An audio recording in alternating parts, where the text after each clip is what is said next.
Hello everyone and welcome to the next episode of Solar Sidekicks. My name is Pat Southwell. I'm a licensed electrical inspector and we are recording this from Radio Carrum, community radio station at Roy Door Reserve in lovely Carrum. First of all, I just want to do a acknowledgement of country and pay my respects to the traditional landowners, which is the Boon Wurrung people of the Kulin Nation, and I pay my respects to all elders past, present and emerging. So first of all, in this next podcast, I want to do a quick recap of last week's episode. First of all, we had a great guest, Astrid Herber. So got a lot of good feedback about her coming in. So thanks for that, Astrid. And I want to issue a couple of apologies as well, or corrections. First one is to do with the Chiltern Festival that we spoke about last week. I think we got a little bit distracted when we started talking about that. And we did mention about the EVs and all the solar people that were there. But there's a whole off-grid living festival where they talk about, the whole festival is about bushcraft and a whole lot of other stuff as well. So I wasn't going to go into all of that too much, but I just wanted to mention that's part of the festival. So I'm hoping to make it along next year, so that would be great. The other one I wanted to have a correction for is the solar panel date. I mentioned it as being the 1st of September 2024 is when the new classifications, new certifications need to be printed on the panels. That date is actually the 30th of September or the 1st of October 2024. So thanks to, I can't remember who it was pointing that out, but yeah, just a correction to make sure that everyone's on top of those dates. Hopefully you've got it all sorted by the 1st of September. Anyway, okay, into today's podcast. So our guest today, we'll do a quick little introduction, and it is Christine Kennedy. So I want to say thank you very much for coming along, Christine. Thanks, Pat. I'm super excited to be here, and I'm really excited about this podcast that you're doing. No, thank you. It's been a good start so far, hopefully. A little bit of good feedback so far. I think everyone's a bit too scared to give me any negative feedback. So, bring it on if you've got any, or constructive feedback, whatever it is. I want to make it as good as we can. But hopefully it's been okay so far. So you made the trek down to Carrum. Thanks for making the way down. Was it a nice little drive along Eastlink, was it, for you? Yeah, it was a good little drive on Eastlink. Didn't run into too many hiccups along the way, which was lovely. Yeah, lovely. Oh, that's good. We're going to go into your story a little bit deeper and your journey with Total Solar Solutions. And we're gonna do that in the next part of the show. Anyone who's watching this on YouTube will notice we do have another guest in as well. So I want to introduce Emma Hall. Hello, Emma. How are you today? Good, Pat. How are you? Yeah, very good. Thank you. Very, very good. Thank you very much for coming down. A bit more of a journey for you coming from the other side of the city. Yep, indeed. Yeah. So appreciate you making the journey. So you're here specifically to talk about the Solar and Storage live event, which is happening on the 1st and 2nd of May at the Brisbane Convention Centre. So first of all, do you just want to tell me a little bit about yourself, Emma, and who you work for and what you do?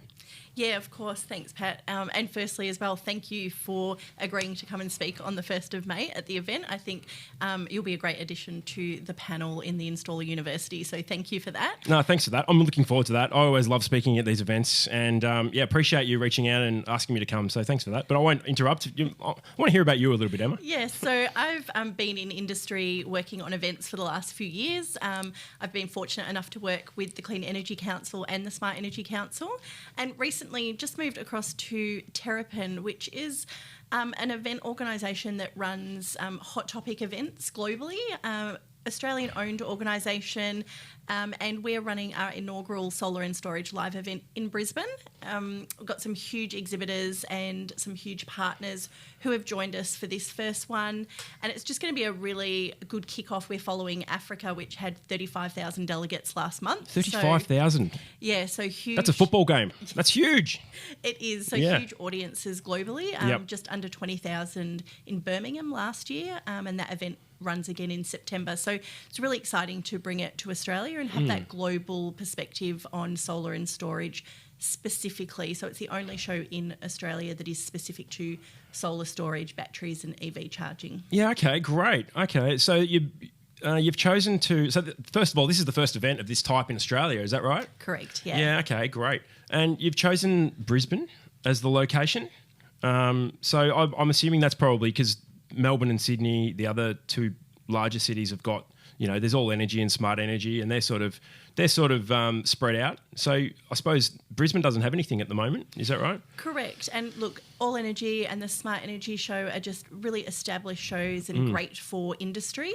But moving something into Brisbane with so much investment, we know there's just been a $19 billion investment announced with the Queensland government. Yep. Has the largest solar farm in Queensland.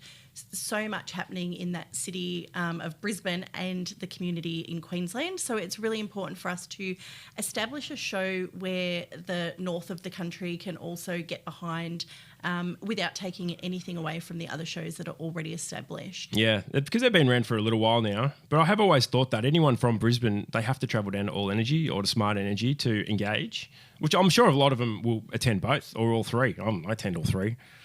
Christine, I always see you floating around. I don't think you're at Smart Energy this year, but you're always at All Energy, floating around and doing stuff. Yeah, we usually try and get to as many conferences as we can throughout the year. Yeah. Depending on our timetables. Yeah, perfect. Yeah, well, it's what I think we do it pretty well as an industry, getting together and discussing things and collaborating. So really looking forward to that. So are you able to tell me, Emma, what sort of audience are you sort of looking for? Is it solar installers, business owners, that sort of stuff? Are they welcome? And I suppose everyone's welcome, but are they the sort of target audience you're looking for? Yeah, definitely. So again, it's a free event, so it's free to register. We recommend you register in advance so you're not queuing, but it's targeted at installers with the Installer University, which offers CPD points. Perfect timing with the recent change to Solar Accreditation Australia. So I think the transition has to be finalised by the 29th of May. So this is a good time for any installers who maybe need to make up some CPD points to do that transition. They can come along and get those CPD points. Also, anyone in government, so government entities, government stakeholders who want to look at legislation change and have those conversations, mum and dad retailers, so and anyone who wants to learn about the benefits of solar, whether it's residential or commercial. I think there's a lot of opportunity through all the sessions for anyone to come along and learn a little bit more, and particularly in Queensland, learning about, and networking with people in industry about why you should work in this industry. We need more solar installers. We need more electricians. We need more engineers. So, come along and see why you should be part of such an inclusive and great industry. That's a really good wrap you've got there. Well, hear that, solar installers, free CPD. I think that's not going to get you there. I don't think anything will. So it's going to be CPD. I suppose you've got a rundown of all the CPDs. Where's the best place for installers to find that? Do they go to the Terrapin website, or you got a specific website for the... Yeah, we do. So Solar and Storage Live AU is the website to go to. And you can find all the details about all the sessions on there, who's presenting and what points are allocated for which sessions. Yeah, perfect. Oh, that's good. Well, looking forward to that. I've noticed a few of the speakers in some of the sessions they're people in the industry who are quite well respected and very knowledgeable as well. So you've done well getting your speakers. So that's really good. I'm really looking forward to this event. So does it just kick off, like, is it like normal conferences, 9, 10 o'clock in the morning, is that right? Yeah, so registrations open at 8:30 and we go through till 5 o'clock on day one, followed by networking drinks on the show floor. So we have 2 lounges that's free for all delegates to attend as well. And then we kick back off on day 2 between 9 and 9:30 and another full day on day 2 as well. So we've got a great setup. We've got 30 startups that are going to be there as well. So that's powered by Energy Lab, who are doing amazing work at getting startups. We're really fortunate to have Richard from Tindo Solar, who's also moderating a session. Great. And Glenn, who's going to judge the Pitch Fest for the startups. And I think I saw this. What's that about? I only just saw it pop up on my feed. Can you explain the Pitch Fest? Do you know much about that? Yeah, so basically there'll be 30 startups there. They can all nominate nominate to be part of the Pitch Fest. We'll probably have 5 or 6 of them.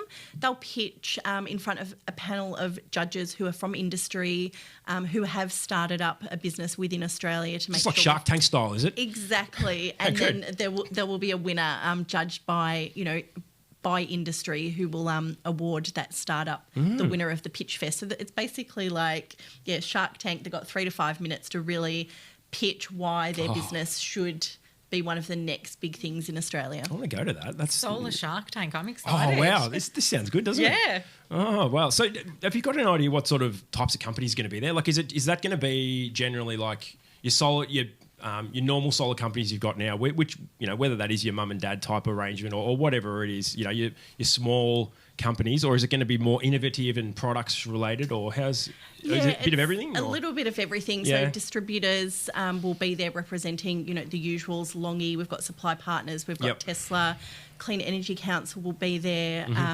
Tindo will be there, Origin, AGL. So we've got a little bit different, I think, to some conferences. We're talking about end user as well. So we've got the likes of Coles, IKEA, Officeworks, where we don't really talk about the end user and how solar impacts business as well. So I think that's going to have a bit of a twist on the conference as well. That's exciting. That sounds really good. Maybe I should start up a new inspection company and pitch that. What do you think?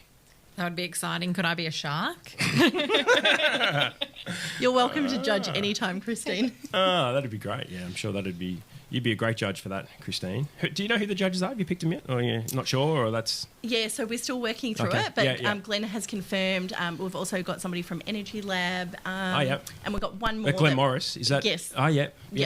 So, the final one is yet to be announced. Wow. Exciting. Oh, well, I'm hopefully going to stick around for that part. So if you're a solar installer or a solar company and you're thinking of either making the trek up, but you can only go for one day, or you're in and around Brisbane and you're more on the small scale side of things, is there any day that's better than the other, the first or the second, or it doesn't really matter? Or yeah, look, I think these conferences are predominantly, day one always appears to be the best day. Yeah. Yep. But I think what we've tried to do is really spread the love across 2 days, noting that a lot of people, particularly installers, conferences are through the day. Installers can't just jump off a roof and come down to a conference. So we've really tried to expand across both the days so that there's as much knowledge as possible. And again, both days we'll be able to deliver for CPD as well, which is great. Yeah, perfect. Oh, that's good. Yeah, because I know sort of with All Energy, I know when the CEC used to do their masterclass, they'd sort of have more of a technical day as day one, and day two was more of a business type arrangement. So that's how they sort of focused it. But it's good you're sort of trying to spread it out. Because, some people can't make both days. And I don't know, some people also think conferences are exhausting. I know I do. They're tough going. You're on your feet all day. I think you've said, Christine, the most important thing for a conference is to have comfy shoes. Is that right? Oh, shoes are definitely the most important thing on a conference day. Absolutely. They'll make or break a good day to a bad day. Yeah. It's a lot of walking around and seeing people. Yeah, I think as women, we're probably really glad that trainers are like appropriate attire with a suit or a skirt now so that you can run around the floor. Absolutely. Yeah, you need to be ready to run for whatever's the next great thing on offer. For sure. I usually go, my conference attire is like I've got my Dunlop volleys for the roof. I've got a pair of conference volleys that I use. So, I make sure I wear them because they're nice and comfy. So that you're ready to get on the roof at any moment. No. I just, it's not so much that. It's just the ones I wear on the roof, I wear them out quite quickly. It's like I've got my going out volleys as well that I go to might go to the pub and I've got my conference volleys. I feel privileged to have seen the conference volleys then. Maybe you need to pitch that for events people, like conference volleys. Yeah, you're stealing my ideas here. That's right. No, that sounds really good. So really looking forward to this event, and you're looking to make this an annual event. Hopefully that's the idea. 100%. So we've already scheduled this event for next year. So March 26 and 27, again in Brisbane. March, sorry, did you say? Yes, in March next year. Right, a little bit earlier. Yeah, so the calendar, I think, if you talk to anyone in industry, was quite full this year with the Smart Energy Conference with All Energy, with CEC running an event in Brisbane in June. Yep. So we were originally going to be in March. We moved it to May to make sure there was no crossover with other events, again, not wanting to impact industry. So next year it will move back to March in Yep. Brisbane again. And then in October this year in Melbourne, we do have a fully charged show, so all about EVs and mobility. So if you can't wait till March next year, you can head along to the EV show. Okay, perfect. All right. No, that sounds really good. All right. Sorry, I just got distracted then. The light just came on all by itself. Anyway, all right. No, that's great. So looking forward to that show and all the stuff that's going to be going around with it. Before we sort of let you go, Emma, so you've worked at CEC. I actually missed you there by a few months, I think. Yes, I think so. Yeah. So this is the first time I've met you today. And I left in August 2021. I think you started 2022. Is Correct, that right? Yep. Yeah, okay. And you were doing events there as well, is that right? Yeah, so I looked after membership and events. Sponsorship at the CEC, yep. Yeah, okay, great. And then moved on to Smart Energy Council. Yeah. Yeah, okay. Similar role, yep. Yeah, okay, no worries. So you'd be one of the not many people that have worked at both of those organisations. Interesting. So we won't start any controversy or anything like that. No, and I think, look, both peak bodies that are there, doing their best to get legislation changes and advocate on behalf of industry. And ultimately, this is why organisations such as Terrapin, RX with All Energy, CEC, SEC run these events. It's really all about giving as much information to industry so that we can better industry and we can, ultimately get to net zero. Yeah, that's what we're all here to do. No, that's great. And yeah, you've seen both sides of that. So you've seen events from Smart Energy Council and were you doing events as well with Smart Energy Council? Were you doing that, or was that more of a different role? Yeah, a little bit of a different role at the SEC, yeah. Yeah, okay, great. What do you like doing best? You like doing your events now? Yeah, I do. I love doing events, and I love I think, I didn't know anything about industry before I started working at the CEC. I had a sports background. And so now I couldn't imagine doing anything else other than working within this industry. The people are great. Yep. The industry is great. I have a 12-and-a-half-year-old son. What this industry will do to better the life of my son, and if he ever goes on to have children, is amazing. So, for me, it's a brilliant industry to be part of and get to meet amazing people. So that's why I love it. Great. Well, that's a really good summary. You mentioned earlier you worked at the AFL, is that right?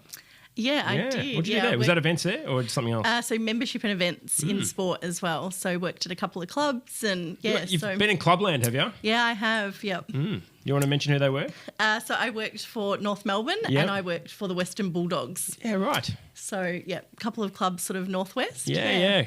Great. Interesting. Very, very interesting. All right, no worries. Okay, well, before we let you go, Emma, is there anything else you want to mention about the show? Or Christine, do you have any questions for Emma? Or no? No, but I'm just so glad you're hooked to the solar industry now, like the rest of us.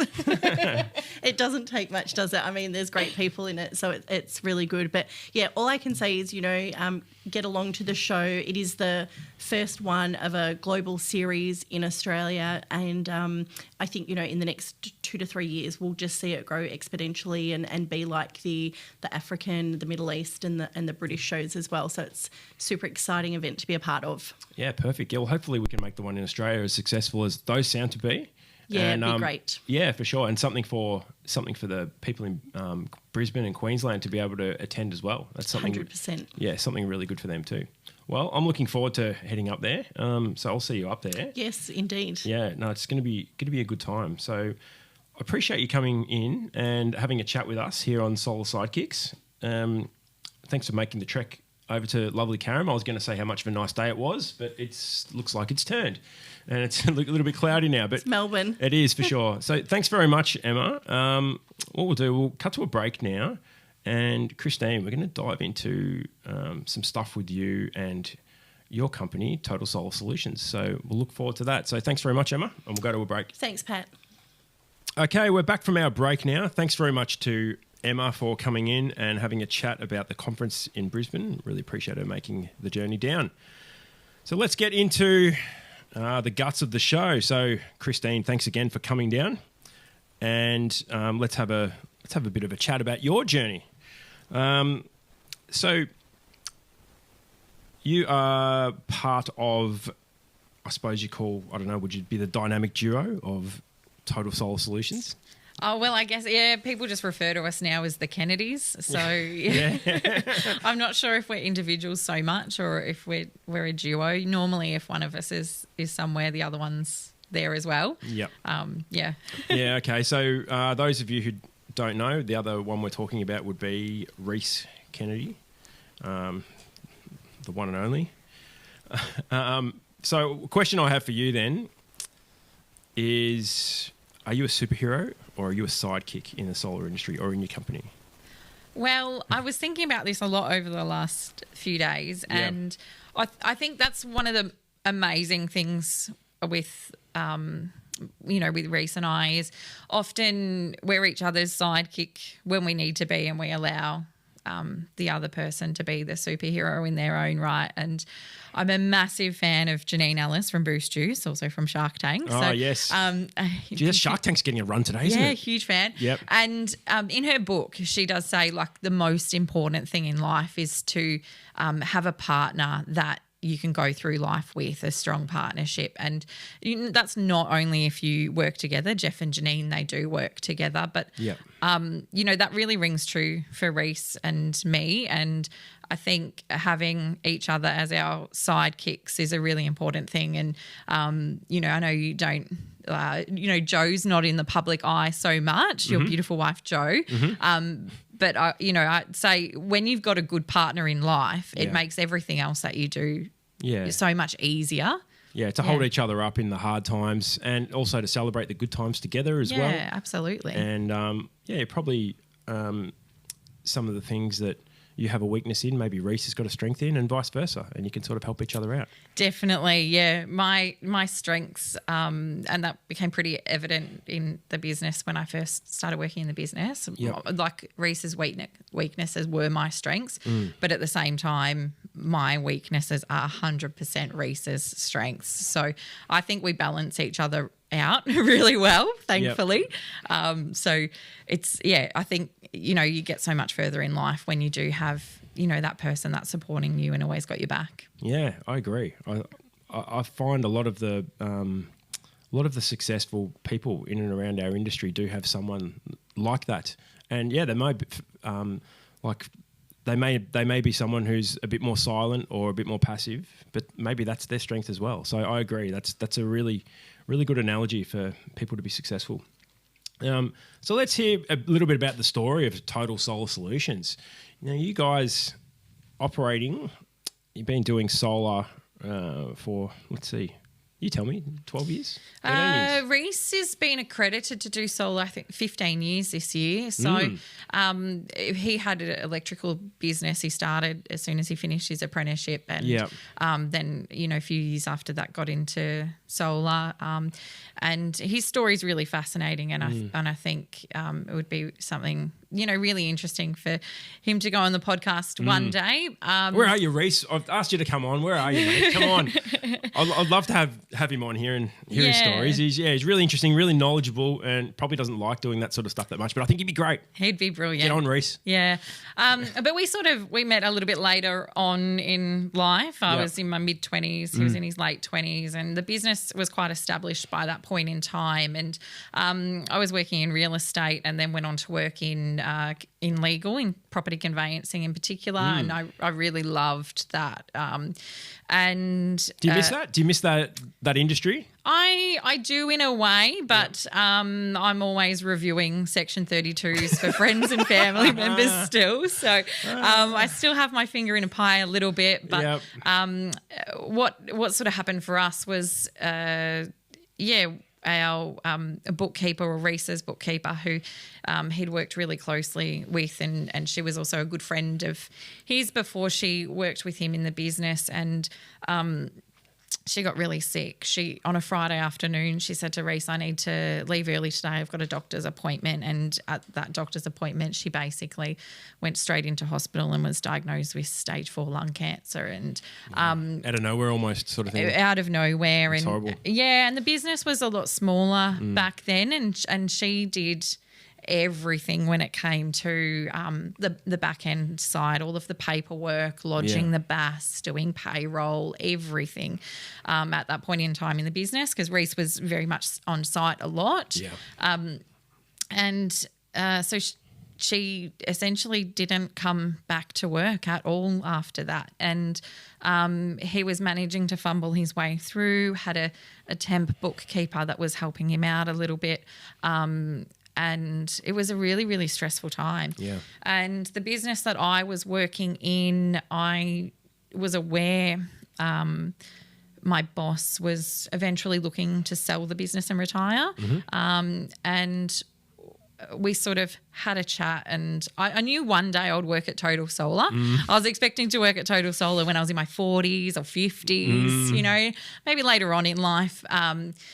But I just found I needed to help him. Like I was watching everything that he'd worked for the last 7 or 8 years just go down the drain as everything was getting worse. It would have been really stressful for both of you. It was really stressful. He wasn't coming home until 9 o'clock at night because he was trying to do paperwork after being on site all day. Yeah. And I just didn't know how to help him. And one day I said to him, can you just show me what I can do to help you? And it got to a point where I was going in there at 7 o'clock in the morning and doing a few hours, then going to my 9 to 5 job, and then heading back to his office and doing another few hours. We'd have dinner there together as we worked through retailer paperwork and traded STCs. Oh, what a lovely date night, doing post-install paperwork and collecting certificates. Yeah. So how romantic. we got through doing that for it was probably about 6 weeks. And I then sat down with my boss and I said, look, I can't, I need to help Reese with his business. It got to the point where we needed to do that. So I went part-time at my employer, and then I was a few days a week at Total Solar, and managed to do that for 6 months before the Solar Victoria rebates all was it around then, started. Was it? So, it was August of 2018. No, I remember think the date. Started. I remember. So, so I'd been, doing, actually August, so, more bit over 6 months, but made the decision that I needed to be there more. And, and then it wasn't long after that, my old employer, he actually sold his business, and a few of the staff were made redundant through that transition. Good timing then. So it was actually really a blessing in disguise in some ways as well. And although it was a really hard time for us, Anne went to palliative care and passed away. We saw her a few days before she passed away. And I think for her seeing that Reese was going to be okay and that the business was going to be okay was really important for her as well. She was really invested. She'd been she transitioned him from a sole trader into a company, and they had a personal relationship too. So it was a really hard time, and it was a really sad time too. And I think I'll never forget the way that people and customers treated us during that time. Some people were really, really understanding and really helpful in trying to help me navigate an industry I had never worked in, had no understanding of what an STC was. I didn't know Co-Invest existed here, which is portable long service leave in Victoria. Yep. So there was a lot of things to navigate during that time, and it was, sometimes really lonely and really challenging. But also I remember, the companies that, or people that weren't so gracious when we explained the situation to them. And Really? I just think too, you just don't know what could be happening for somebody. And I think the greatest takeaway I took out of that time is just to always try and be kind. I know that's sometimes easier said than done, and it can get really frustrating in a lot of situations. But with solar, as long as no one's died, I think if you can be kind, that's my greatest takeaway from that period of time. Wow, there's a lot more takeaways than that. I think about being kind. I think that's it's not just about being kind. Like I think the foundations of your business have been built on something quite special there. I think. That's quite an amazing little story you've got there. Yeah, so I never anticipated though that I would work in the solar industry, but I do think that everything I'd done across my life, whether it was in high school being part of the environment committee, and then when I was working in real estate, I had a lot of opportunity in that it was a small business as well. I had a lot of opportunity to understand how a lot of things worked in operating a business, and then the work that I did in legal definitely helped me in a way too. So I do really think that everything's a stepping stone in life, isn't it? And I don't know what I want to be when I grow up, but I think everything that I do, it's an opportunity to grow, to learn, for sure. to eventually be in some way, shape or form in other opportunities, and we'll see where that continues to take me. And I think that's really helped me as well with staff and employing people. And, we've had a lot of staff that we've retained for a lot of years over the years, but, you do say goodbye to people for different reasons over those years too. And I used to get quite upset about that, and then I realizing for myself that there was never going to be places that I was going to stay forever, and just being really grateful that I've been a part of a stepping stone of a journey for somebody else too is really cool. Well, I think retaining staff in solar is quite difficult. I think you guys have done quite well at that. I know you have had a few people leave, but you still I still tend to see the same faces around your company, and they all seem quite happy. So that's a testament to yourself and Reese and the team as well. Well, all of our electricians have started as apprentices, bar one electrician. So, we do seem to train people up, and then for them to want to stay on after they've finished their apprenticeship too. It's really lovely. Yeah, I think the way you run your business as well, from what I know of the business, you've broken the mold with a lot of other companies as well, because I think not everyone, there's definitely good companies out there. There's been a lot of churn and burn in the solar industry. It's sort of, you get installers on board and, get them, or electricians, and you get them to basically run them into the ground and, not pay them properly or whatever it is, treat them really badly. And then you guys are like the opposite to that. You seem to treat your staff really well. You invest in your staff as well and develop your staff. I think that's really kind of you to say. I think, I think training people and investing in people is really important to us. And I think, I don't think we're the only ones out there doing it for sure. But we really value our people, and we know that, that's the backbone of a good business is people really. And we have our all-staff training day where we bring everybody together, the whole organisation, and we do technical training. We've had you in as a external expert a couple of times. But we also do a bit more of like personal development and look at our personality profiles and do other training as well, and come together as an organisation, to work out how we can make everyone else's jobs easier while we're doing our own job too. So I think that's really important as well throughout the year. Everyone seems to be quite happy with the development. And look, even the way you seem to treat other stakeholders, like from my experience as well, like even just being invited to your tipping comp, like it seems like a really small, trivial thing. Yeah, but now you're like up there in the tipping comp, and I said to Reese, I said, "Oh, we really need to review who we're inviting to tipping, because if they're a good tipper, because I'm second last at the moment, so I'm not doing so well. I'm a bit jealous. I had a bad week last week. I got tipped all the favourites in, and they should have all won, and I think there was like 4 doozies where I'm like, oh." no. Yeah, but I think also the people that we work with are an extension of our business. You know, like using you as an inspector and our other inspectors, you're an extension of our business. The wholesalers that we deal with, again, they're an extension of our business, and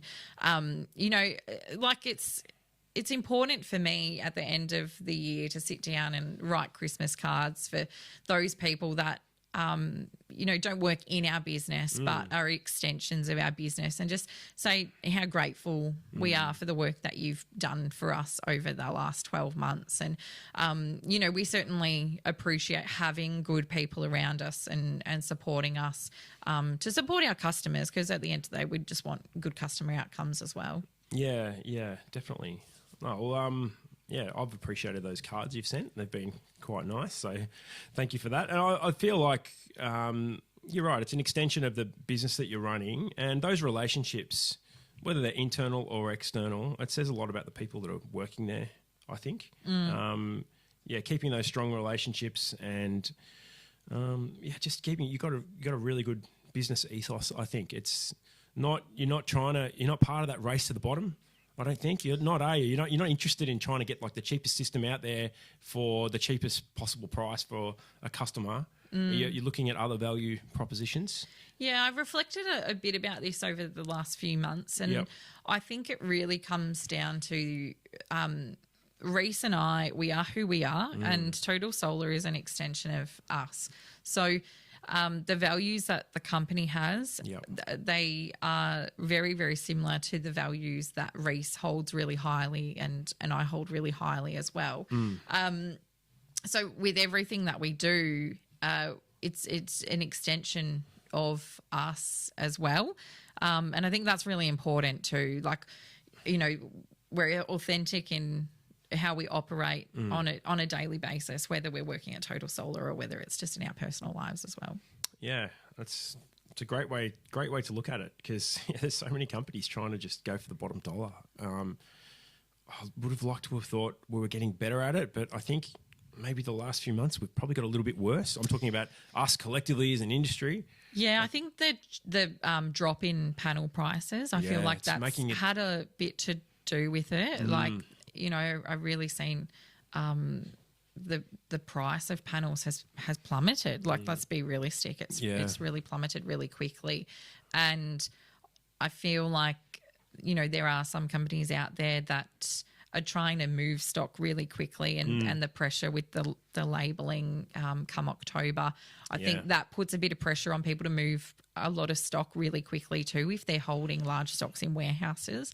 So it's never a great outcome for the industry, is it, when we're all racing to the bottom? Yeah. Because at the end of the day, we want to be around for a long time, and we don't want to leave all these orphan systems out there for everyone else to fix and deal with. So I think it's important to make sure that costs are covered for the long term. And you're making margin. Like, we probably don't talk about that enough, but you need to make your margins, because if you don't make your margins, you're not going to be around. Yeah. No one's there to service your system. No one's there to service your the customers if there's no one there. So you've got to make those margins.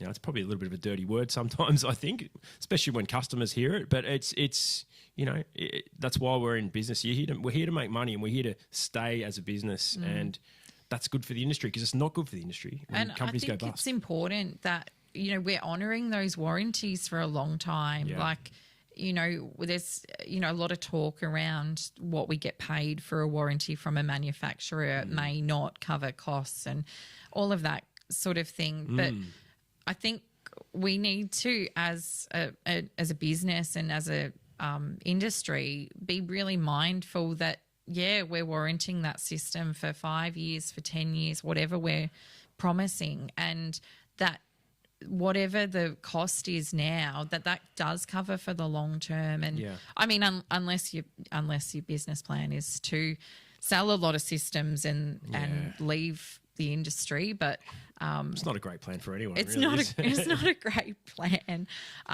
But like we get calls really often with people and, issues with their systems and The ones that you haven't installed. we haven't installed. Orphaned? Orphaned systems. That's always the first question. Have you rung your original installer or they don't exist anymore? And that's always really disappointing. And, there's a few companies, solar retailers that have gone into liquidation the last few years. And that's really disappointing. Like I don't feel like I gain anything out of that company going under. Like that's not a great result for anybody. It's not a great result for that customer. It's not a great result for the industry. This dog eat dog kind of nature that sometimes occurs. It's not positive. I don't see it as a positive at all. Yeah, I know it's not great. I was just going back to what you were talking about before with the warranty claims. So I've been sort of thinking if you're gonna be working for companies, if you're going to be installing for companies that have got really bad conditions with their warranty, like do you think maybe the company who buys it, like the retailer, do you think they need to maybe show a bit more due diligence on which products they choose to partner with? Because if you choose like a cheap inverter or a cheap panel brand, excuse me, you're more likely to have warranty claims, and they're also more likely to not compensate as much. So do you think there's some due diligence that needs to be shown from the solar companies? Absolutely. For ourselves, investigating a new product, like it's really important to us, and making sure, well, firstly, you don't really want to have too many warranties to start with. Probably the first thing to look at, definitely. No one makes money. Failure rates, and it's not great customer outcomes. Yep. And, you don't want to be, I don't think anyone wants to be installing products that, they're failing often. I think that would be a real concern. So for us, that's the first thing that we look at. Is it a good quality product, and what's the failure rate like? And that sort of thing. The other thing is, inflation's risen quite a lot over the last few years, but manufacturer warranty prices, they haven't changed in quite a while. And so it's hard to kind of juggle that against each other. But yeah, definitely there's a lot of research that goes into, selling a product as well. Yeah. And I think, we were LG dealers, quite, established LG dealers. Yep. At the time that LG Solar was around, and we did a lot of those panels over 8 or 9 years. Yeah. So they exited 3 years ago. They exited the market, was it? About that. Yep. And so for us, that's a real concern as well. Like, are we selling a product? Are they going to be around for a long time to honour those warranties? And you're making sure the product is good. The product is good, but also it's your reputation behind it. And I think when we got that announcement that LG Solar was no longer going to be around, for us it was like, oh gosh, like what's going to happen to Total Solar, because we're so strongly aligned with brands, and so that's a real concern as well. And then what do we move to? And I think we've seen that over the last few years too. Like, Q-Cell's leaving Australia. That's not a great thing either. And, so you just now have concerns over, well, anything that I'm selling are they going to be around? And it's fine. They've got a 40-year warranty. Yeah. But, what's the warranty worth? Nothing. if no one's going to be there to support it? And also, can your brand withstand, losing the traction of other brands behind it? And, we thought, oh gosh, maybe we won't. But I think Total Solar has been able to stand on its own 2 feet on its own. And, that's a real credit, I think, to building, an established brand. But, now I'm a little bit more hesitant to align myself as strongly with other brands too, because you just don't know what's going to be around the corner. But you just hope that the product that you're selling, the failure rates hopefully are low, and you're not going to end up with too many failures in the future. Did that come out of nowhere a little bit, the LG? Like, because I'm not as it sort of did, didn't it? I'm not as aligned with products, and like you guys are buying, hundreds of thousands of dollars worth of stock off them. It was a really big shock decision, and even the LG staff weren't aware. And, I really felt for them during that time. They were called into a room and either made redundant or offered to pivot into another department of LG Australia. And, I really when this stuff happens, I really feel for the people that are involved. Yep. That's the saddest thing too. It's always quiet till the end too. Senior management always keep it really, really quiet until then, bang. Yeah, so I don't think there was much warning per se. But I think since that's happened, I think, it's been more on the radar of, many other people in the industry and keeping an eye on, manufacturers and panels at the moment. It seems a bit volatile. So I reckon that. Concern. Definitely. So just on the LG stuff, like I'm sure you guys are ethical company and, you're going to be looking after your customers no matter what happens with these panels. Have you had many issues with the LG panels or they've been still pretty good? Like you still pretty much okay? Yeah, still pretty good. Yeah, it's good. I think. Are they supporting it? Have they got any presence at all? I'm not sure. What I've seen I haven't dealt with them for a warranty for the last year or two. Well, that's good. But, that's a good thing. Yeah, before that we maybe had 2 panels that had to go through warranty claims. I think one was just after everything had happened, so there was still definitely someone staffing the warranty claim process. Yep. But at the same time, like panel warranties are a really difficult thing to navigate too, aren't they? So we've also, got our own little collection of a couple of odds and sods panels. So, you still keep a few in the warehouse, do you? Yeah, we've got a few 250s laying around or anything, have you? I have to check for you, but particularly a lot of the sizes that we did sell with LG, we just have 1 or 2s of, and from the 300 watt to the sort of 360 watt. Yeah, right. Just in case, because people do ring and they have a golf ball that's trees come down or something like that, and there's just one panel that's now shattered because of vandalism or whatever. But having that stock there to swap out as we need is also important to us too. Interesting. Yeah. Right. Very good. All right. We're going to go to our next word from our sponsors. And then when we come back, I want to have a little bit of a discussion about some of your customers and handling customers as well. So we'll have a discussion about that. Now it's a word from our sponsors. Okay, we're back from our ad break from our sponsors. Thanks very much to our sponsors again. So, Christine, we've had a bit of a chat about Total Solar and your journey. A couple of heartfelt stories there, so thanks for that. Wanted to just shift the focus now to your customers. So you guys you got really good reviews on Google, everywhere you look. Well, actually, you guys actually are everywhere you look. You drive along Eastlink and there's a billboard of you or Reese as we drive past, and you're all over social media, with all your cutter stuff you do. So you got a really great brand. So with your customers, how do you go about building relationships with them? And what's your ethos on customers? I love our customers. Our customers make me so happy. I think I don't know. I think residential solar maybe gets a bad rap sometimes. Yeah, why is that? I don't know. I don't know if it's commercial solar. I don't know if it's more enticing. It's exciting projects often. Maybe the physical component might be sometimes a bit easier. Laying panels. Could be that. I think they've still got a race. They've still got a race to the bottom as well. I think it's.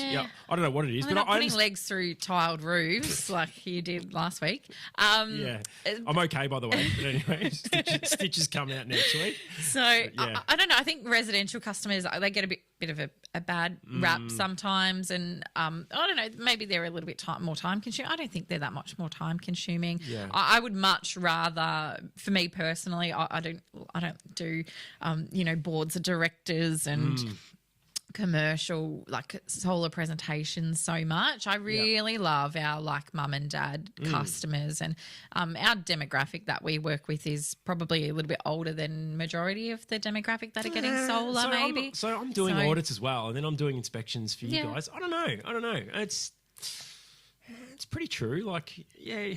You've got. I love your customers too. They've always got good things to say. I'm hoping they say good stuff about me too. But, you know, I feel like I've got a lot to live up to when I get there because they've got a good experience with your team when I get there. But yeah, I think you've got an interesting demographic. They're always quite lovely. Every now and then you get a difficult one. Yeah. They're like majority of our customers are really, really wonderful. I adore them and I love that they love our team as well. I think that's amazing. Yeah. I think for me it's really important to be really proactive with communication and how they make their way through the process. Yeah. Particularly in Victoria, we've got, you know, Solar Victoria rebates and all of these different things that happen to get to the point where they've got a working solar system, right? And I think there's a lot of education that's involved with sales for sure. It's really more about education, in my opinion. But we're always there to kind of help them through. And I think I had a few challenging customers over the years that you sort of meet and you think, oh gosh, you're going to be really difficult. How are they difficult? Like they take up a lot of your time, or do they? It might just be things that they say or expectations that they have. Yeah. I think, you know, with good reviews also becomes higher expectations that you need to live up to. That's true. So, you know, it might be things that they say, or it might be that they've taken up 45 minutes of your time on the phone. But I've always got time for our really good customers. And, you know, I think sometimes you just know maybe they don't trust you and they're a bit hesitant. And really, I think it's just they don't really trust solar because they don't understand. And they think it's, you know, not that it's a scam, but, you know, they're really concerned that they're going to get a product that doesn't work how it should. And I think that's a genuine concern. And so, you know, a lot of the time it's building trust with them and being on the front foot sometimes. I've got a really wonderful customer and he's come back to us you know, so many times now. I think he's a landlord. He has multiple properties in Victoria, but he actually doesn't live in this state. But he continues to use us because he trusts us. And the reason that he trusts us was because during lockdowns, he couldn't come to physically be there on installation day of the solar that we did initially. And so what I did was at the end of the day when they'd finished the solar, I proactively sent him photos and said, hey, solar install went really well today. Here's some photos of the finished product. And he just loved it. So he's gone on to, you know, buy hot water systems for us, put solar on other rental properties that he has, always with the expectation that, you know, we provide photos to him on the day of installation of what's been done. And I'm happy with that because, you know, I really like him. I really respect him. And I think if I was in the same boat, that's what I would appreciate as a customer as well. And I think, you know, for, you know, other customers that we have, they're really distrusting of the industry. And I think once they get to know me or Reese and you build that trust and that rapport there, then they become, you know, they become your biggest fans. I've got another customer and she's a wonderful customer of ours and she was quite hesitant to get solar, but, you know, really wanted to get solar, but was, you know, and I think as a single woman as well, you can be concerned you're going to be ripped off by tradies. Yeah.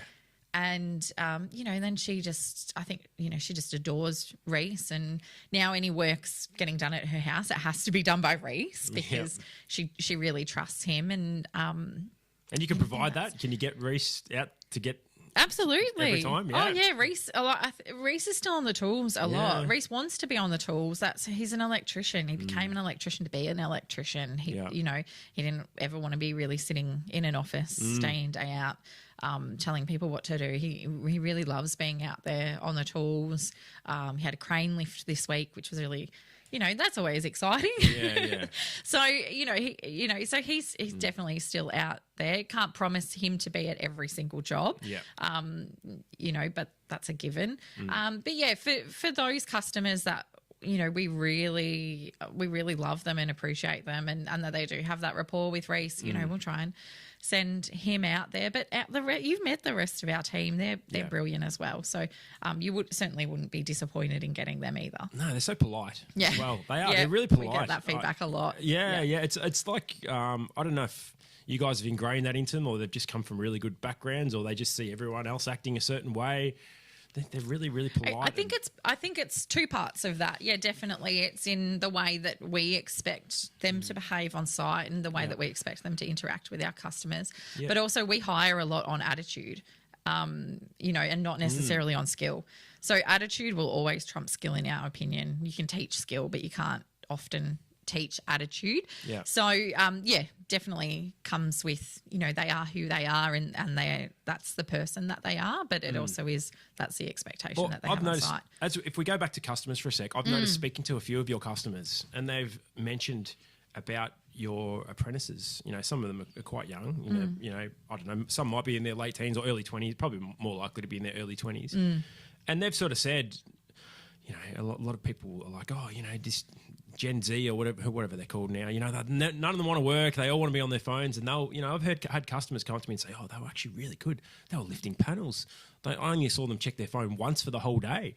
They were polite. Yeah. And I think you guys have entrusted that into the team, and it's showing with the customers. And I actually think this generation will be okay. So I know they get a bad rap, but I tell you what, they're so much. The world's so different for them going through high school than it was for me or for you, and I actually think that they'll be okay.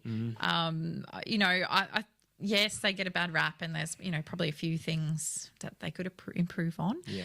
But I also think they're brilliant young people, and I think that adds to our culture as well. And they're particularly open to diversity and inclusiveness, and that's important for us too. Yeah, I think that is important, and that's really good. I agree with you with this generation. From what I see, I think they're going to be okay. And you probably, I'm a little bit older than you, but I remember like maybe 10, 15 years ago, when they were saying, Gen Y, all they want to do is they don't want to work and all this sort of stuff. And now it's some people who are in Gen Y who are saying this about I hate saying Gen Z, whatever you call them. I think it's just a thing. As people get older, they just become more complacent and think that their generation was better and that they had a better upbringing or whatever it is. Oh yeah, and I've had other customers that are in their 70s explain to me what a check is as they're writing out a check in their showrooms. Do you accept checks? Do you accept the check? I have to accept check. It's legal tender. Right. Some places don't accept. It's just hard to find a bank to go and put it in. Yeah. So I've had checks explained to me by well-meaning gentlemen in their 70s.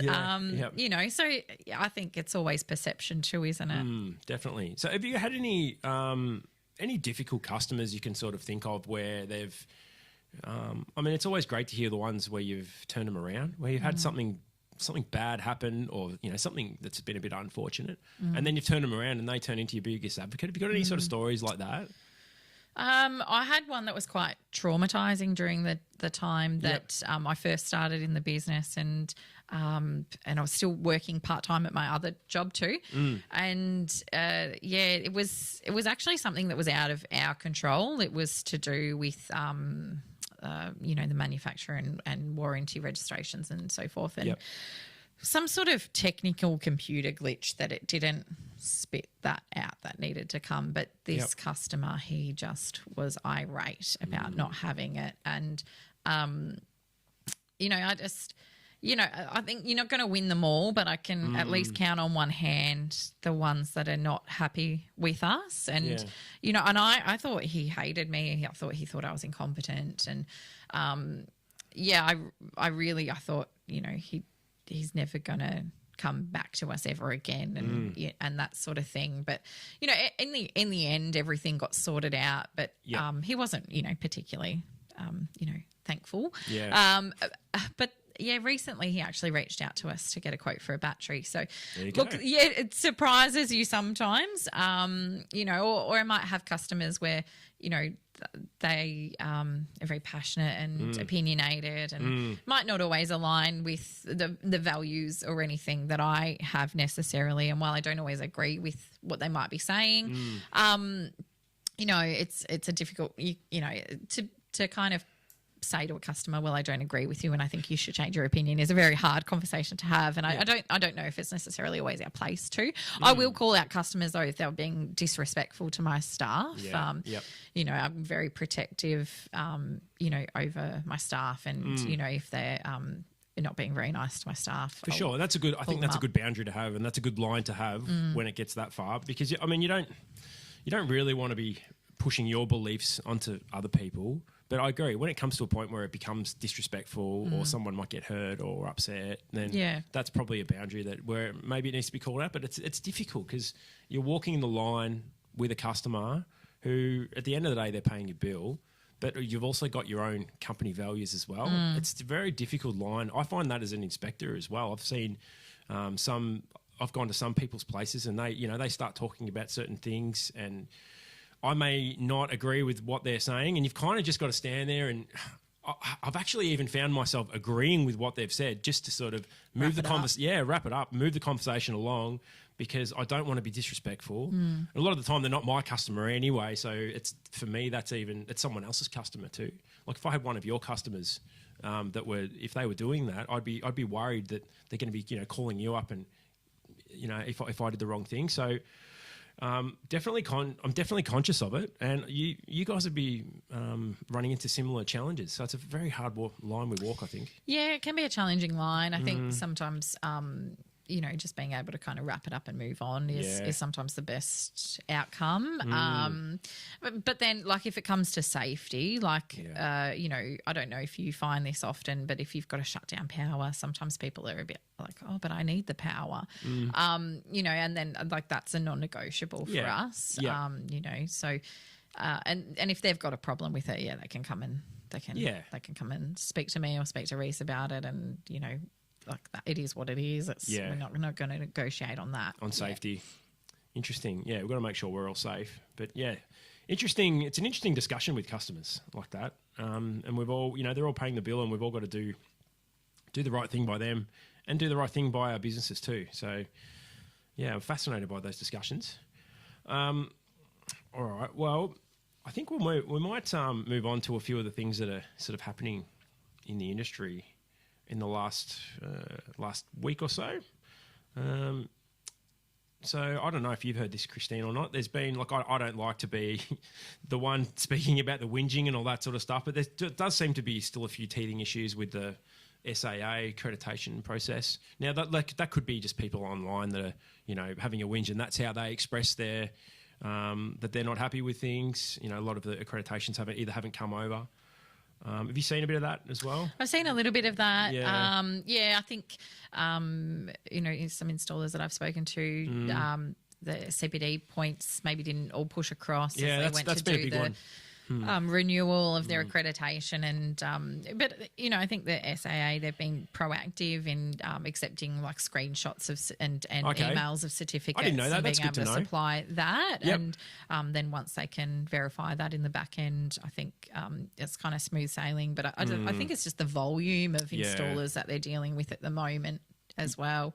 Yeah, it seems I almost feel a little bit bad raising it, but I think it is something that we need to talk about, and hopefully, they can improve. They're only a new organisation, so I certainly want to cut them some slack. It's a big job they've got. Yeah. I worked at the CEC and saw how much work is involved in doing the accreditation program and running the installer accreditations.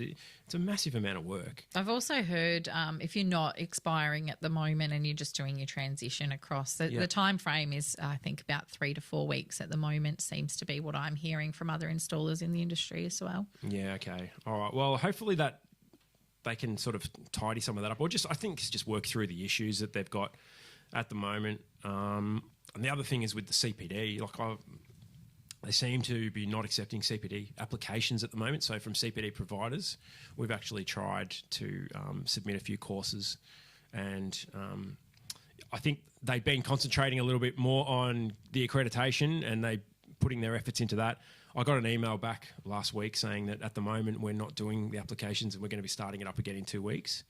So I think that date's maybe next week. So hopefully they start opening that up and because we need to make sure there's enough CPD courses for people to be able to keep their accreditation. So, and I think that what they are, although they're an organisation with other organisations backing them, they are at their own new organisation too. That's so right. it would be challenging setting up a new organisation, in my opinion. Yeah, that's right. Well, and a lot of the stuff also we see on Facebook pages, there's going to be some of them are obviously some of them are genuine, and I understand that they want that's the way they express how they're upset, but some of them are just the haters as well that are going to. It doesn't matter who the organisation is; they're just going to have a bit of a whinge, and that's just the way they express it. So we're probably going to see that as well. So anyway, we're in your corner, SAA. I really hope it comes good, and it's not that bad either. But I hope there's some improvements coming. So we all look forward to that. The other thing I've been noticing, it's been pretty quiet in the industry. Like, I don't know if it's a seasonal thing, the weather in Melbourne, it's taken a noticeable turn in the last sort of 2 weeks. We all sort of feel like we're a bit more in winter now. No more 30-degree days. seems to have got a bit cooler. It's been raining. It's a typical Melbourne day. The sun's back out again now. Have you noticed it's a little bit quiet, Christine, or it's not too bad? What do you? What's your gauge on it? In the industry, it seems to be a bit quieter at the moment. I think at the moment the Solar Vic figures don't necessarily reflect that with applications being approved. From what I've seen, have they been sort of still showing strong numbers? Have they? I think so. Yeah, they haven't reflected sort of a change in the industry yet, but I definitely, from people that have been speaking to in their organisations, they've seen a bit of a drop of inquiry, I think usually those figures are a flow on, and I've heard this in other states as well. So definitely something to keep an eye on and observe. And I don't know if it's got to do with the cost of living that we're in, or I did hear yesterday unemployment's on the rise. So these are all particularly contributing factors, maybe, but I don't have any set in stone theories as of yet. No, I think. I'm hoping it's just a little bit seasonal too. Like, we're coming into winter. Generally, it is a little bit seasonal, like, May, June, July. And, the sun's not shining, particularly in Melbourne, so people don't think of taking advantage of, electricity coming from the sun. So, I think it's also when people get their winter power bills as well, sort of towards that, August time, and then we bust out a few, 20, 22-degree days at the end of August, and people think, I could be harvesting all this sunshine. We've got all the summer ahead of us. Yeah, winter bill shock. Yeah, winter bill shock. So maybe that's going to be happening. But just a bit of an observation at this stage, and hopefully it does sort of pick up. So we'll see what happens in that. The other thing I wanted to mention, as we're talking about Solar Vic, so you're on one of the committees with Solar Vic? Yes, I sit on the Industry and Consumer Reference Group for Solar Victoria. Yeah, so, you've been doing that a while now, haven't you?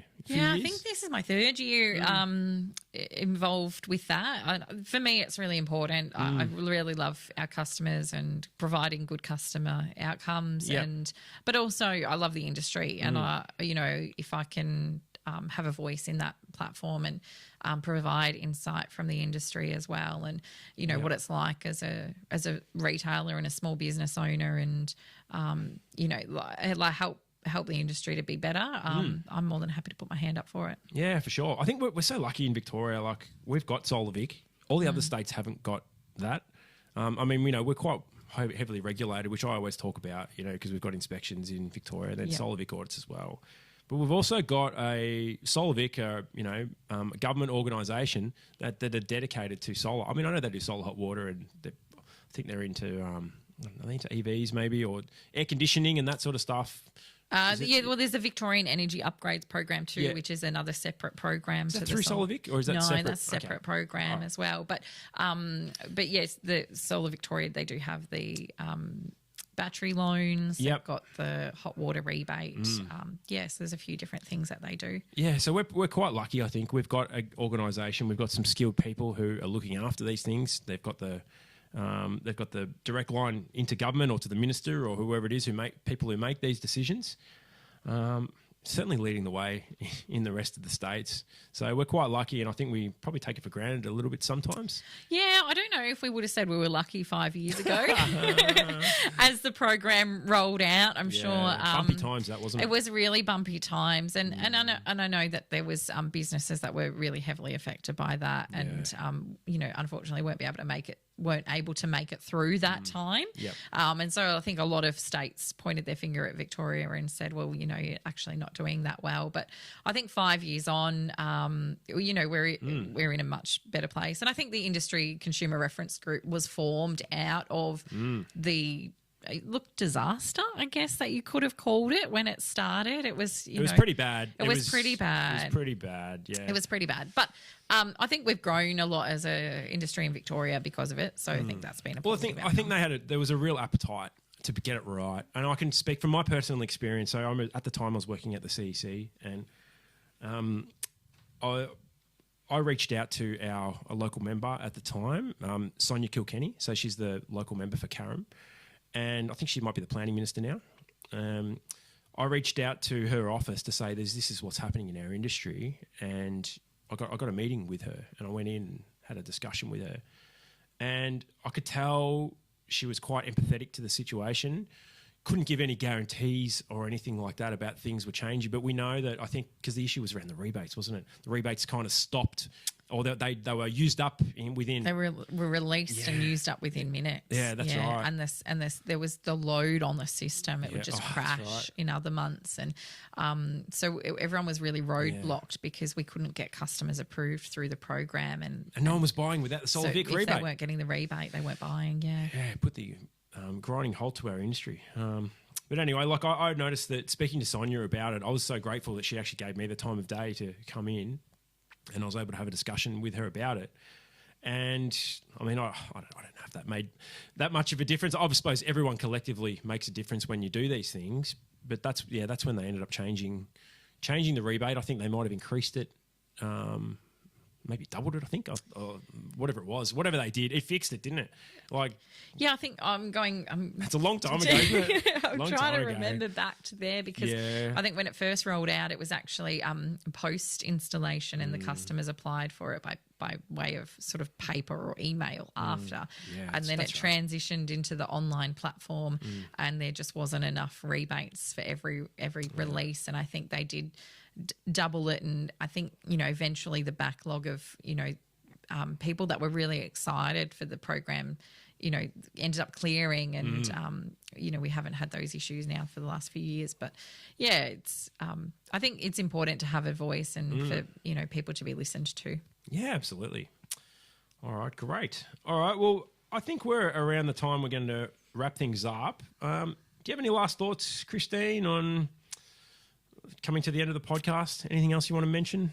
Yeah, I just, was reflecting on my drive over here and thinking, like Reese has been, he's run a business, I think 15 years now. And I've been, in the business for a long time now myself, it feels like. And I think just, for people out there doing business, and particularly small business operators, I know it can be challenging too at times. Yep. And I was thinking, well, what's made us last through this? Like, why are we still doing this and still getting up every day with a smile on our face and excited to get to work? And I think it's just, like Reese is such a positive person, and I think looking at every situation that is a challenge and with a solution focus rather than, a victim mindset. And I think that's where, we've been able to kind of keep getting up every morning and put the boots on and get out there and, still love solar. And I think, a lot of it's got to do with, just the way that you see things. And so we've all got a positive mindset. Is that what you're trying to say in the solar industry? I think trying to have a positive mindset, I think that's what gets you through some weeks even, like you've been in this industry a long time. And, I think also having, great people to fall back on and you've been there for advice over the years too, and it's really, really appreciated. But I think, having that solution focus and just positive mindset, gets you through the harder days in business. And just, not saying it's all doom and gloom, but also not saying it's always sunshine and rainbows either. So no, it's a difficult industry. And I touched on this last week with Astrid. I was saying it takes a resilient person to work in solar. I agree as well. It probably takes a positive one, because if you're not positive, you're gonna fall by the wayside pretty quick. There's always something that's going to cut you down, but you can't let it, be the end. You need to just keep pushing through. And if we do it with a smile on our face, it's much more fun. Yeah, definitely. And with friends. Yeah, that's right. Yeah, we've all made good friends, haven't we, in the industry, which has been amazing.